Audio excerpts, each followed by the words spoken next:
morning, friends. Welcome to This Day Devo. Pastor Guy here. It is a beautiful Monday morning, and we're just one day off of, for those of you who were present at church yesterday, we had an awesome celebration. We baptized 11 people. We just had an incredible morning of celebrating new life and just being together and worshiping in the house of God. So to everyone who's listening that got baptized, or anyone's listening that I've ever baptized, congratulations and thank you for that honor and that privilege.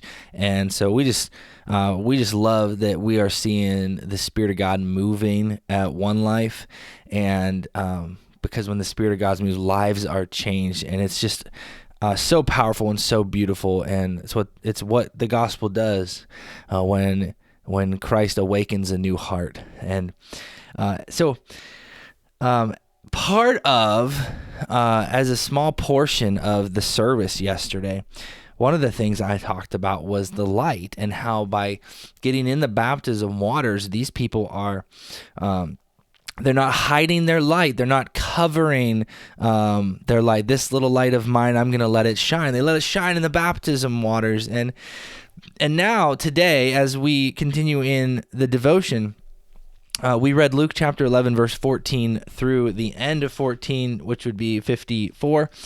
And there is a lot in here, but the one little section here that stands out to me to talk about today is the section called Receiving the Light. And starting in verse 33, here's what Luke writes. Jesus is speaking here. It says, "No one lights a lamp and then hides it or puts it under a basket. Instead, a lamp is placed on a stand where its light can be seen by all who enter the house. Your eye is like a lamp that provides light for your body. When your eye is healthy, your whole body is filled with light. But when it is unhealthy, your body is filled with darkness. Make sure that the light you think you have is not actually darkness. If you are filled with light, with no dark corners, then your whole life will be radiant, as though a floodlight were filling you with light." So before we become Christians, we are consumed by darkness. We're filled with darkness. We have not just every corner, but like our souls and our spirits and our minds, and the pull is a constant pull towards darkness, towards evil, towards bad. Even if we're living good, quote unquote, good lives, there is a pull towards, I'm not serving God, so I'm serving Satan. And when a life is then is woken up by the gospel, we receive the light of Christ, and Jesus comes in and he takes up residence in our hearts. And if you picture kind of like you're coming in through your eyes, we bring in, the importance of filling your eyes, filling what you see, what you touch, what you do, what you practice, what you engage in, everything that you do with your eyes, with your body, all of that.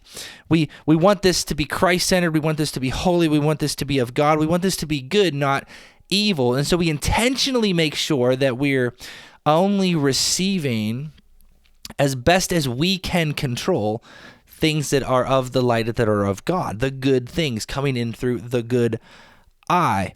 And so when that happens, when the light of Christ comes in and takes up residence in our hearts, imagine it's like your spirit, your soul is like a house, and we want that light to come into our house, and we allow Jesus to light up fully every room in our house. It's kind of like if you've worked through the discipleship class, those of you who have, there's a section in, I believe it's book 2, where we talk about allowing Jesus into every room in the house of our hearts. And the mistake that sometimes we make is we keep certain rooms or certain closets separate from Christ. And so this passage, one of the things this passage is telling us is that if you are filled with the light, we should have no dark corners.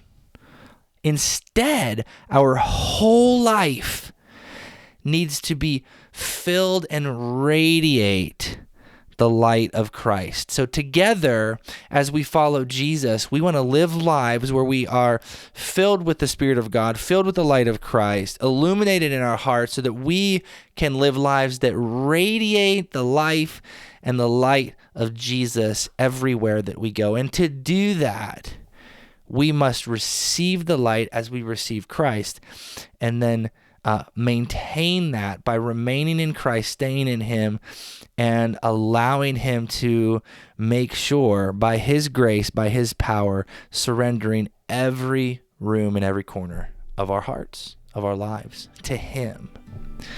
So today I learned this about Jesus, and on this day I will this. What do you write down? Even if it's not the part that I brought out, what do you write down? What is God teaching you today? I pray that you have an incredible week, and I'll see you tomorrow. Bye. Every word sent down from heaven has the power of Christ.